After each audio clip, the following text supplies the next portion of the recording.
വിക്രമനാണ് അടൂരിൽ നിന്ന്. ശ്രീ വിക്രമൻ, താങ്കൾക്ക് എന്ത് തോന്നുന്നു? ഈ പ്രേമേന്ദ്രനെ പോലെ ഒരു നേതാവിൽ നിന്ന് ആളുകൾ പ്രതീക്ഷിക്കുന്ന ചില വാക്കുകളൊക്കെ ഉണ്ട്. അത്തരം ഒരു ഉത്തരവാദിത്തം അദ്ദേഹം കാണിക്കുമെന്നൊക്കെ പ്രതീക്ഷിക്കുന്നു. അങ്ങനെയാണല്ലോ അദ്ദേഹം നിരവധി തവണ വിജയിക്കുകയൊക്കെ ചെയ്തത്, അതിലൊന്നും സംശയമില്ല. പക്ഷെ അദ്ദേഹം പറയുന്നു ഈ പോലീസുകാർ വിശ്വാസത്തെ പിണറായി സർക്കാർ വികലമാക്കാൻ വേണ്ടി മനഃപൂർവ്വം പൊറോട്ടയും ബീഫും ഒക്കെ വാങ്ങിക്കൊടുത്താണ് ബിന്ദു അമ്മിണിയെ കൊണ്ടുപോയത് എന്നൊക്കെ പറയുന്നു. അദ്ദേഹത്തിൻ്റെ കയ്യിൽ തെളിവെന്ത് എന്നാണ് ബിന്ദു അമ്മിണി തിരികെ ചോദിക്കുന്നത്. താങ്കൾക്ക് എന്താണ് പറയാനുള്ളത്? എനിക്ക് പറയാനുള്ളത് രേഖയുണ്ട്. പണ്ട് ശങ്കാടി പറഞ്ഞോടെ ഈ രേഖ പിന്നെ രേഖ കൈയുടെ വെള്ളയിലാ രേഖ ഉള്ളത്, പിന്നെ പ്രേമനിരയിലല്ല. കൈയുടെ വെള്ളയിലാണുള്ളത്. എന്തിനാ സാറേ ഇങ്ങനെ ഈ നട്ടക്കുരുക്കാട്ട കള്ളം പറയുന്നത്? ആദ്യം ഒരു ദിവസം പറയുന്നു പാലായിലായിരുന്നു, പിറ്റേ ദിവസം പറയുന്നു കോട്ടയത്ത്. ഇതെന്തോ ഒരു നേതാവല്ലേ സാറേ? ഞങ്ങൾ സാധാരണക്കാർ ഞങ്ങൾ പറയുകയാണെങ്കിൽ പിന്നെ പോട്ടെന്ന് പറയാം. ഇതൊരു നേതാവ് എത്രയോ വർഷത്തെ പാരമ്പര്യമുള്ളതാണ് രാഷ്ട്രീയ രംഗത്തും പാർലമെന്റ് രംഗത്തും. ഈ വ്യക്തിയെ ഇങ്ങനെയുള്ള വ്യക്തികൾ എന്തിനാ സാറേ ഇങ്ങനെ കള്ളം പറയും? പണ്ടൊക്കെ തന്നെ പത്രം മതി, ഇതിപ്പോ അന്നേരം ഉള്ള കാര്യങ്ങളായിരുന്നു. ഞാൻ പറഞ്ഞ ബിന്ദു അമ്മിണി ഈ പ്രേമത്തിനെതിരെ കേസ് കൊടുക്കണമെന്ന് എന്റെ അഭിപ്രായം തന്നെയല്ലേ. ഈ പുള്ളി പിന്നെ പ്രേമേന്ദ്രൻ പറയുന്നത് പോലീസ് പറഞ്ഞു. ഏത് പോലീസ് പറഞ്ഞെന്നാ പറഞ്ഞത്? ഏത് പോലീസ്? എന്നിട്ട് പറയാ ഷിബു ബേബി ജോൺ പറഞ്ഞിട്ടുണ്ട്, പെട്രേ പറഞ്ഞിട്ടുണ്ട്. ഷിബു ബേബി ജോൺ പറഞ്ഞിട്ടുണ്ടോ? പോലീസുകാർ പറഞ്ഞിട്ടാ പറഞ്ഞത്? ഷിബു ബേബി ജോൺ പറഞ്ഞിട്ടുണ്ടോ? അപ്പൊ ഈ പ്രേമേന്ദ്രൻ ഇത് വെറുതെ ഇങ്ങനെ ഉടായ്പല്ല. ഇനിയിപ്പോ ഇവിടെ ഒരു വർഗീയ കലാപമൊക്കെ ഉണ്ടാക്കി അടുത്തൊരു മന്ത്രിസഭ, കേന്ദ്രമന്ത്രിസഭ പുനഃസംഘടന പ്രേമേന്ദ്രൻ മന്ത്രിയാകണം, അതിനുവേണ്ടി അടിച്ചിറക്കിയതാണെന്നാണ് എന്റെ വിശ്വാസം. എനിക്കിതേ പറയാം. എനിക്ക് ഒന്നുകൂടെ ബിന്ദു അമ്മിണിയോട് പറയാനുള്ളത് പ്രേമേന്ദ്രനെതിരെ കേസ് കൊടുക്കണം തന്നെയാണ് എനിക്ക് പറയാനുള്ളത്. ശരി, താങ്കളുടെ അഭിപ്രായം വളരെ വ്യക്തമാണ് ശ്രീ വിക്രമൻ. മറ്റൊരു പ്രശ്നത്തിലേക്ക് കൂടി പോകേണ്ടതുണ്ട്. കമാൻഡർ മാത്യു ആണ് അടൂരിൽ നിന്നാണ് വിളിക്കുന്നത്. ശ്രീ അടൂരിൽ നിന്ന് തന്നെ അദ്ദേഹം മുംബൈയിൽ നിന്നാണ് വിളിക്കുന്നത്. അടൂർ സ്വദേശി. അടൂരല്ലേ വീട്? അടൂരാ വീട്, സ്വന്തം വീട് അടൂരാ. ശരി, ഞാൻ പെട്ടെന്ന് പേര് നേരത്തെ അടൂർ എന്ന് പറഞ്ഞിട്ടുണ്ട്, അതുകൊണ്ടാണ് ചോദിച്ചത്. അപ്പോൾ താങ്കൾക്ക് ഈ വിഷയത്തിൽ എന്താണ് പറയാനുള്ളത്? കിരണെ, ഈ വിഷയത്തിൽ എനിക്കൊരു അഭിപ്രായമുണ്ട്. അത് പെട്ടെന്ന് പറഞ്ഞ് അവസാനിപ്പിക്കാം. പ്രൈമ ഫേസി നമ്മൾ പ്രേമചന്ദ്രനെ ബിലീവ് ചെയ്തേ പറ്റത്തുള്ളൂ. കാര്യം പ്രേമചന്ദ്രൻ ഒരു എം പി ആണ്. ഒരു എം പി മാത്രമല്ല, യു എനിലൊക്കെ നിന്ന് സംസാരിക്കുന്ന വ്യക്തിയെ സംബന്ധിച്ച് പ്രൈമ ഫേസി പുള്ളി എനിക്ക് തോന്നുന്നില്ല വിഡ്ഢിത്തരം വിളിച്ച് പറയുമെന്ന്. മാത്രമല്ല, പുള്ളി അത് തെറ്റായിരുന്നെങ്കിൽ ഇപ്പൊ ഈ 3 ദിവസം കൊണ്ട് പുള്ളി അത് ക്ലാരിഫൈ ചെയ്തേനെ. കാര്യം നമ്മുടെ ചാനലിൽ തന്നെ ഇന്ന് രാവിലെ ബിന്ദു അമ്മിണിയുടെ ഒരു വലിയ ലൈവ് ഉണ്ടായിരുന്നു. ഇന്ന് രാവിലെ ഞാൻ അത് മൊത്തം കേട്ടതാ. അപ്പൊ ഞാൻ ഉദ്ദേശിച്ചത്, ആർത്തവ വിരാമം പോലും തീരാത്ത ബിന്ദു അമ്മിണി ശബരിമലയിൽ പോയിട്ട് ആചാരാനുഷ്ഠാനങ്ങൾക്കെല്ലാം വിഘ്നം നടത്തിയിട്ട് പിന്നെയും വന്നിരുന്ന ഇന്ന് രാവിലെ നമ്മുടെ ചാനലിൽ വന്നത് ന്യായീകരിക്കുക.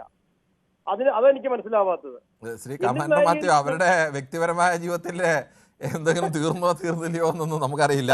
അത് താങ്കൾക്ക് എങ്ങനെ അറിയാമെന്നും എനിക്കറിയില്ല. അതെല്ലാം വേറെ അത്തരം കാര്യങ്ങളിലേക്ക് നമ്മൾ തൽക്കാലം കടക്കേണ്ടതില്ല. അതൊക്കെ ഓരോരുത്തരുടെ വ്യക്തിപരമായ.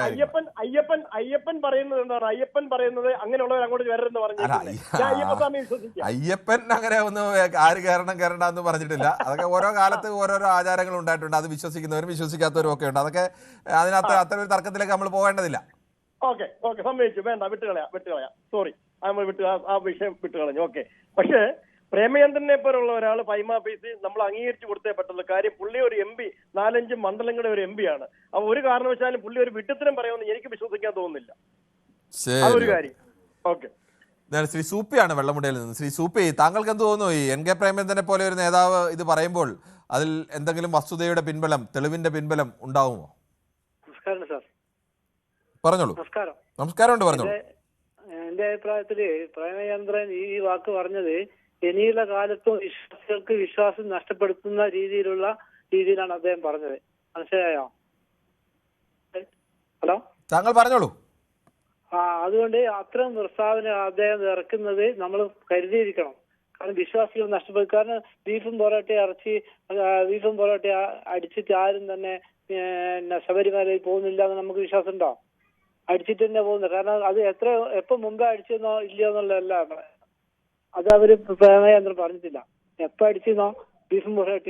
കാരണം ബീഫും പൊറോട്ട കഴിക്കാത്ത ആൾക്കാർ കുറവായിരിക്കും ശബരിമല പോകുന്നത്. എനിക്ക് തന്നെ അറിയാം, ഒരുപാട് ആൾക്കാർ നമ്മുടെ പ്രദേശത്തുള്ള ആൾക്കാർ പോകുന്നു. അങ്ങനെയല്ല, ആളുകൾ ശബരിമലയൊക്കെ പോകുമ്പോൾ ഓരോരുത്തരുടെ വിശ്വാസം. ചിലർ 1 ദിവസം, ചിലർ 3 ദിവസം, ചിലർ 7 ദിവസം, 11, 41, അങ്ങനെ വ്യത്യസ്തമായ ദിവസങ്ങളിലൊക്കെ അവർ വ്രതമൊക്കെ എടുത്ത് ആ സമയത്ത് മത്സ്യവും മാംസവും ഒക്കെ ഒഴിവാക്കി പോകുന്ന ആളുകളാണ്. ഓരോരുത്തരും വ്രതം ഓരോ രീതിയിലാണ്. ചിലർ ഭയങ്കര സ്ട്രിക്റ്റായ വ്രതമായിരിക്കും. അതൊക്കെ എന്തായാലും ഓരോ വിശ്വാസത്തിന്റെ ഭാഗമായിട്ടുള്ള വ്യത്യസ്ത തരത്തിലുള്ള വ്രതങ്ങളൊക്കെ എടുത്താണ് പോകുന്നത്.